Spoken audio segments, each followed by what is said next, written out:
Hey there, listeners. Organizations around the world try to handle the complexities of returning employees to the office. Now, there's a debate over productivity, trust, and really the economic implications. All of that is now starting to become a little bit more sensitive, but also a lot more pressure in actually resolving it. In my interviews with guests, we talk about this topic a lot on the Leadership is Changing podcast. And there have been surveys globally about this topic and debate. The question is, working in an office versus home, where does the productivity truly flourish? Let's discuss. Welcome to Leadership is Changing. Each week, we and our guests provide information and insights through exploring leading change. This is taking your leadership to another level by finding the balance between executive excellence and personal well-being through stories that inspire real change. It's time to adapt in our fast-moving world when leadership is changing with your host, Denis Gianoutsos. Hey listeners, welcome to the Ask Denis episode. This is a freestyle episode where I'm asked a question by our listeners, or I share my thoughts, experience, and insights from working with many leaders around the globe. Listeners, organizations around the world, as I said in my introduction, are trying to handle those complexities of returning employees back to the office. Now, there's a debate over productivity and around trust and around other economic aspects or implications, and it's becoming even more pressing to get it resolved. And as I said in my interviews with my guests on the Leadership is Changing podcast, we talk about this topic of working from home versus coming back to the office a lot. Now, there have been surveys globally about this topic and debate. The question I've got is, working in an office versus home, where does productivity truly flourish? In a recent announcement by the New Zealand government, they outlined their plan to bring public sector workers back into the office. Now, this decision really reflects on a growing trend among organizations worldwide as they start to really assess or reassess the dynamics of remote and in-person work. Really, the aim here is quite clear. They want to enhance collaboration, foster innovation, and ultimately boost productivity. Now, there's a belief held by many leaders globally that in-person work can lead to improved performance. Now, this has also been talked about also, and it's being echoed in several recent surveys. An example is that in 2023, Gallup revealed that 50% of employees reported feeling more productive in hybrid environments, hybrid being maybe a couple of days at work, 3 days at work, and a couple of days at home scenario, right? While 34% thrived in fully office-based roles. Now, Harvard Business School indicated that a 15% productivity increase in companies adopting hybrid models, where PwC in 2020 talked about in their workforce pulse survey, reinforced these findings, with 61% of executives believing that productivity have improved due to flexible work arrangements. Interesting. Now, Deloitte, they've come out with a survey as well that said that 55% of respondents experienced higher productivity when working in hybrid setups. Now, Microsoft's Work Trend Index found that 46% of employees felt more productive working from home, yet they acknowledged the benefits of in-person collaboration. The question here is, but does productivity really increase when employees are in the office? Now, many leaders advocate for the value of that face-to-face interaction because it really starts to build collaboration and creativity. You can't beat that. That's really huge. However, the effectiveness of in-person work can vary depending on the team. And it can vary significantly. It depends on the team, the role, or the organization's culture. The thing here is that some employees may find that they are just as productive, if not more, when working from home, where they can control their environment and minimize distractions. My question here then is, so what actually happened before COVID? Because we all worked in the office. There was people working from home possibly, but not as much until COVID happened, right? and we had lockdowns and so forth.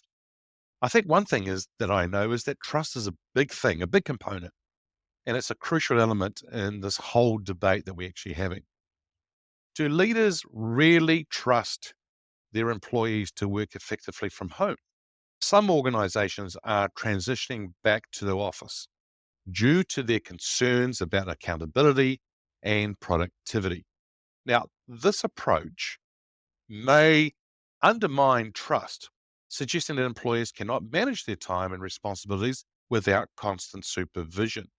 Building a culture of trust is essential for any organization. Doesn't matter who you are, particularly when you're working in a hybrid work environment. For me, if you can get your job done well and the productivity's up, then that's all good. There's a lot of organizations out there at the moment who are still working through this. What about the impact on commercial property? Cool. It's a little bit of a different take. I'm trying to give you here different perspectives, not only just what the surveys are saying, but also different perspectives on life and business. What about the impact on commercial property?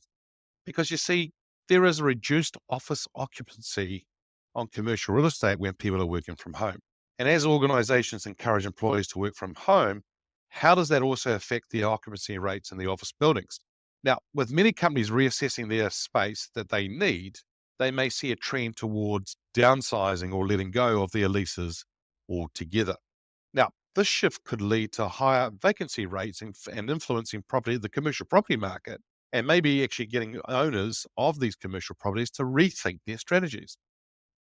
It may also mean that a lot of organizations may have been locked into some long-term leases, and hence why they're going to ask their employees to come back to the office. Because you see, what I'm trying to say here, listeners, is that there's many aspects, many perspectives, many sides to this whole debate. Another one is about supporting local businesses. Because you see, those local businesses are support businesses for maybe your business or businesses around you. So what has been obvious, though, there has been a decrease of people in the office, actually in the city or coming to the buildings, and it actually has implication on local economies. Many businesses, from coffee shops to dry cleaners, really rely on that foot traffic that is from those office workers is going into their offices. If employees are not commuting to the office, how does this affect supporting businesses in the area? I know that actually here in this country, here in New Zealand, in Wellington, what we found is that there is less people coming into the office. And so a lot of organizations, well, businesses, I should say, coffees, shops, and so forth, have actually struggled. Many of the big brands have actually closed down. And so by the public sector here in New Zealand, which is based in Wellington, is actually being asked to go back to the office. That will actually increase the foot traffic and to allow those businesses to do well. But once again, that's not the only reason why they're bringing people back into the office, right? It will increase productivity, but the productivity will be raised as well at home too. So there's this give and take as well, okay? Now, the thing here is that on the Leadership is Changing podcast, we regularly discuss that whole evolving fast business and change happening in the world.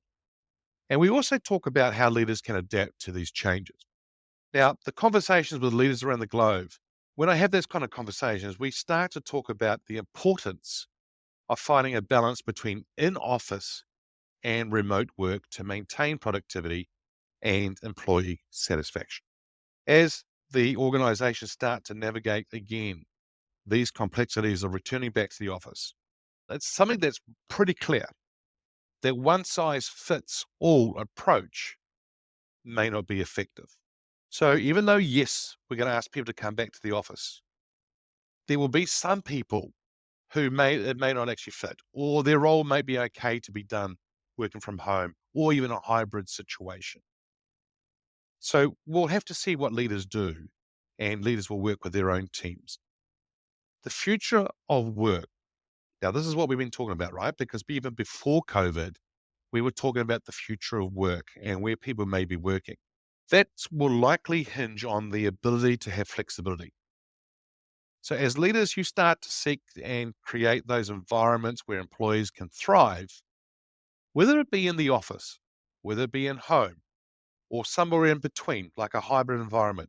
Start to think about the future of work and what you're needing to do and what's going to make sense. You know what? Together we can navigate those challenges and opportunities of leadership in these changing worlds. But my question to you would be, what are your thoughts on the return to office policies? How do you see the balance of trust and productivity evolving in your organization that you may be working? Does productivity really increase when people are back in the office? What we're starting to see of late, that more and more people are saying yes, and executives and others are expecting it as well. The question here I've got for you all is, it doesn't matter which way it goes. How you handle it and what you do with it is what's going to count.